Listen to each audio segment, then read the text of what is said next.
going on, guys? It's Yoda. Sorry, wrong old name. Old habits die hard. It's Jedi Joey. So, guys, we gotta talk about. If you're looking at my shirt, the one thing we gotta talk about right now is it's been a week since X-Men '97 has released, and it feels like yesterday since the finale wrapped. And I felt it was time that we talked about X-Men '97's season overall, because this show is literally doing phenomenal things for Marvel. And, you know, we already know they're doing a season 2. We already know they want to plan a season 3. There's the whole thing with the original showrunner, Bo DeMero, actually going and, you know, saying that they're still using his vision for season 2, despite him being fired. And it's still unapparent on how he got fired. But what we do know is that more clarity is coming. And I have another video about some of the reasons that could connect to his firing that I think do line up, and I think it is kind of messed up what they did to him, which we will get into in our next video. But for now, let's talk about this. So, X-Men '97 is one of these shows that, you know, when you think of the full power of nostalgia, when you think of like what people had with No Way Home, right? It was great to see the two Spider-Man join up with Tom Holland. It was great to see Daredevil. It was great to see all the villains come together, and that was awesome. It was nostalgic. It had hype, but it also was themed by nostalgia that was based on good writing. And we're in this world right now. We're seeing that, right? We had No Way Home. We're getting Deadpool and Wolverine, and this time we're seeing something we never thought we would see, which is Hugh Jackman and Wolverine and Deadpool coming together. And that kind of nostalgia, you know, seeing Hugh Jackman in the suit is great. And while we don't have the movie yet, we don't know to judge. I assume it will be really good writing, and that it's going to be really well handled, because I trust Ryan Reynolds and I trust Sean Levy. Now, with X-Men '97, this is a show not only based on pure nostalgia, but despite being animated, it's so genius and so brilliantly written, because this is, like I said, most of these MCU projects directly, even What If was its own thing, still had massive ties to the MCU because they were dealing with storylines and characters that were directed to the MCU. This show has not one connection to the MCU. It is a legitimate sequel to the '90s cartoon. And each episode of this show only built on more. And, well, obviously when you go into this show, one thing that people know is, as you see by my shirt, one of my favorite X-Men is Wolverine. And some people will be like, aren't you upset that they sidelined Wolverine? I'm like, no, I'm not upset that they sidelined Wolverine, because this show was able to focus on, we have X-Men entering the MCU. And before entering the MCU, it was important for fans that didn't read comics, and even fans that did. The X-Men movies did a great job with Wolverine, but they did a horrible job with the other X-Men and balancing them. And they cast Cyclops to the side and took him out like he was trash. All to push the narrative of Jean Grey becoming the Phoenix, which is not a good reason to get rid of an amazing character like Cyclops. But this show fully redeems this, because from the first episode, we're seeing a continuation from the '90s show, where we believe Charles Xavier is dead. And because we believe he's dead, Cyclops has taken over. And from the very first action set piece we see in the season, in the first episode, just seeing Cyclops use his I-beams in hand-to-hand combat, being a leader, being a strategist, you finally see where people want to see his character. You can feel it. You can see the narrative of him. Him and Jean building up their life and how Charles wanted them to have a normal life is so brilliant. And this show is so good because, well, the '90s show was specifically a '90s show that adults and kids could enjoy. You can watch the show with the kids and they'll understand it, but there are more mature themes that I think as an adult, this will, especially if you grew up with the '90s show, this will resonate more with you. And each episode pushed that narrative, because not only did we get more stuff to do with the character of Cyclops, we also had some incredible storytelling for Gambit. I mean, one of my instantly favorite episodes of the show, which I hope gets nominated for an Emmy, is Remember It, because Remember It was multiple episodes featured Gambit, and you saw more pieces of his story. In episode 1, he was featured. We had that great scene where Wolverine and Gambit were tag teaming to take on Master Mold, which was great, seeing everyone take on the Sentinels.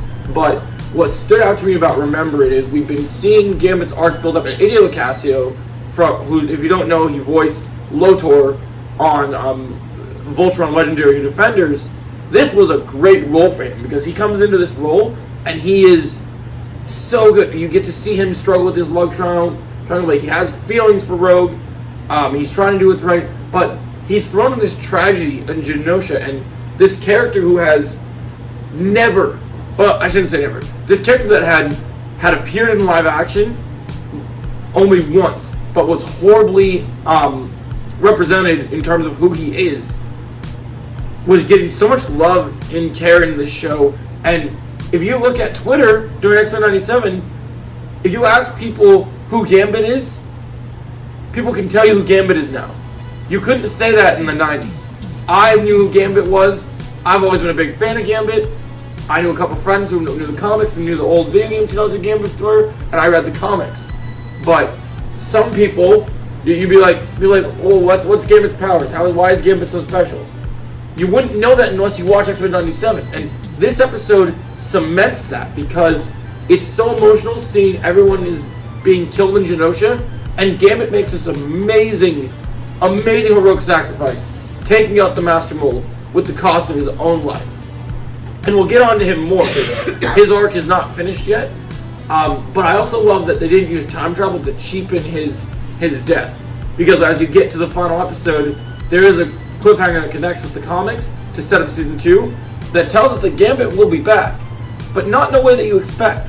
And that's because he's going to become one of Apocalypse's 4 horsemen, just like in the comics. And I'm sure by season 2, probably by the end of it, Rogue will probably redeem him. And that's the other character. Here's the other character we got to talk about, guys.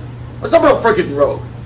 Rogue is one of my absolute favorite female X-Men characters because she literally, in this show, was given so much love and care that she has never gotten her character, not once. Not in previous animation iterations, not in live action. They always tell her, oh, I'm Rogue, I can't have a boyfriend. Oh, if I kiss my boyfriend, he'll die. I don't want to be a mutant. I want to hear my, she's a stone cold badass in this season. So, she starts with the season where you really get this interesting backstory with her and Magneto, but she has feelings for Gambit. And the whole season is built around how losing her lover and her friend affects her so much. Because this Rogue is not sitting around moping, saying, oh, I need the cure, get rid of my powers. No, she ain't doing that shit. She is out there wanting revenge. She stands up to Captain America, throws his shield, holds herself toe-to-toe, and stands for what she believes in. In fact, by the end, when you get to the finale, when she faces off against Bastion in the end, she tells him, because he's responsible for his death. She says, the name is Remy. Remember it. And she beats the crap out of this guy. And this is an absolutely amazing. This series is packed with amazing emotional beats, amazing drama, amazing plot twists. And what I love about this show is each episode, where some of the Marvel shows and movies are inspired by comics. Every episode of this season is like you're watching a comic book arc, but it's done in 30 minutes. And then you're on to the next comic, right? So you're flipping through a comic. So episode 1, oh look, we're dealing with Sentinels, flipping through a comic. And then by episode 2, you're getting more into the Injustice stuff, flipping through the comic. Because X-Men has always kind of had, like, people call X-Men woke and stuff, but that was kind of always the point where it involves females and males, and it has a lot of politics. And that might not be for everyone, but I think that they do an amazing job in X-Men, and it's not run into the ground. It's amazingly handled. I think it's brilliant. Absolutely brilliant. And then you head into this, and you get episode 3. They give us a horror movie episode, and they introduce this amazing character. So the X-Men movies weren't able to balance the two Jean Greys being Jean Grey, becoming Jean Grey and falling over the Cyclops, and then becoming the Phoenix. But in the old 90s show, they covered this Phoenix in a beautiful way, and they had an amazing Phoenix saga, and some of the other animated shows, they tackled it well too. They've yet to tackle it properly in live action. But this show took it a step further, and they had a clone twist where Mr. Sinister had cloned Jean Grey, and we ended up getting Madeline Pryor being with Scott, and that's how Nathan Summers, aka Cable, is born. So she's not actually like in the storyline because they're two halves of the same pod. Technically, yes, Nathan Summers is Jean's child, but not fully because their clone Madeline Pryor became her own character as well. And unfortunately, she did also perish during the Genosha arc. But how they built her out in the second and the third episode of the horror movie episode was she is this like goblin queen, very epic, like feeling the darkness, has some shining vibes in there. It just really worked for me, and I really loved that. I thought that was great.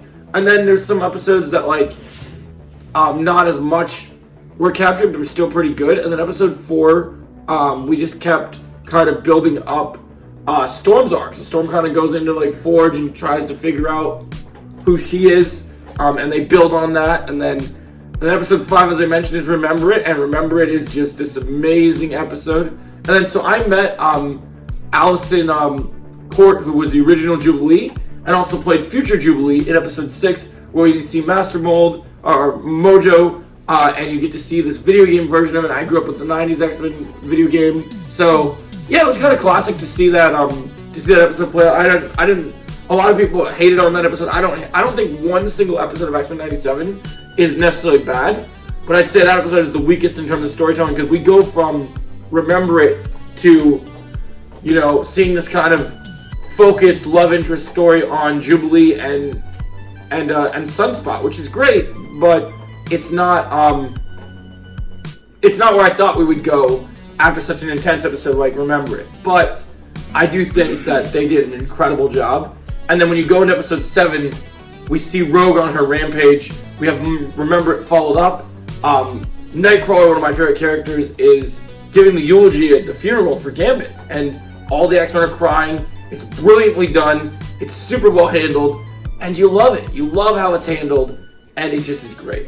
And then you got episode 8, and also episode 7 gets one amazing cameo. We get to see freaking Captain America, and that was incredible because seeing Cap, where you get to see him actually do the things that you get to see. Like, this Captain America isn't the one in the MCU, so you see him kind of build out the universe and see him really come together and have a different point of view, more political standpoint than he's had in the MCU, and be opposite from Rogue is great.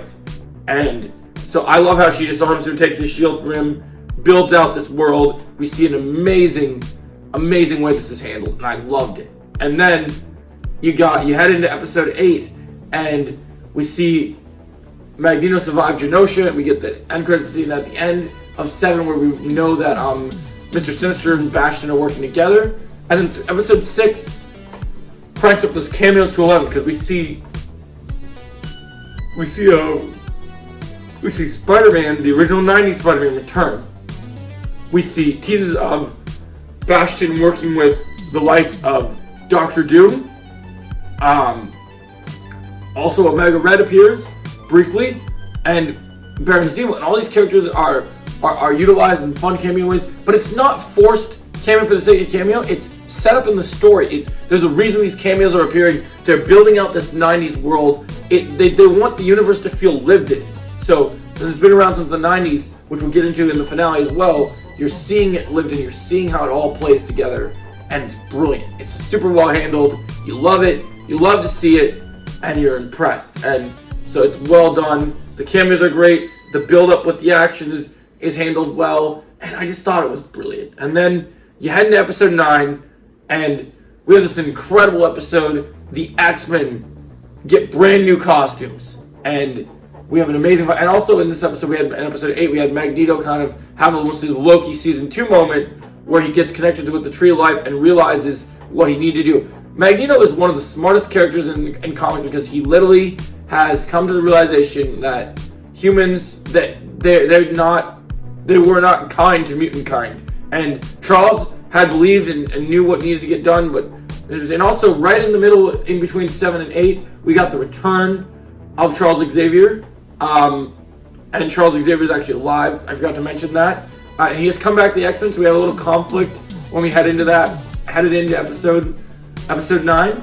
which is super well done and super well handled. I love the conversation between him and Cyclops. The stuff between Cable and him is great. The Summers play off great each other. And then, the X-Men get brand new costumes. They get their uncanny costumes. Cyclops looks like Frozen, and people dogged on his outfit. I thought each of these outfits were amazing. You got to see Mr. Sinister go up against the likes of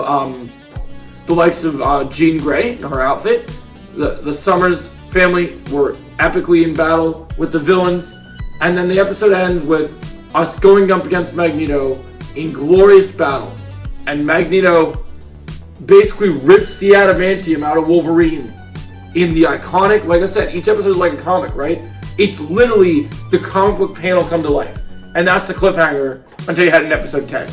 And you also had Morph, who turned into multiple characters this season. Morph had turned into the likes of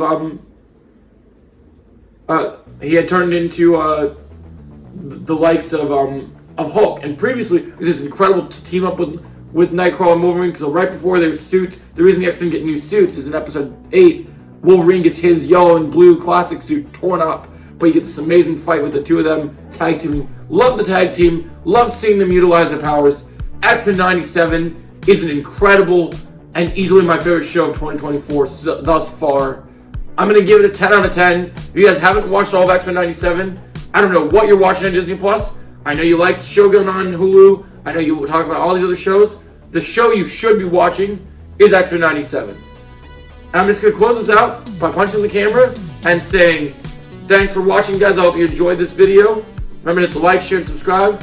And also remember to meet my X-Men. Have a good day.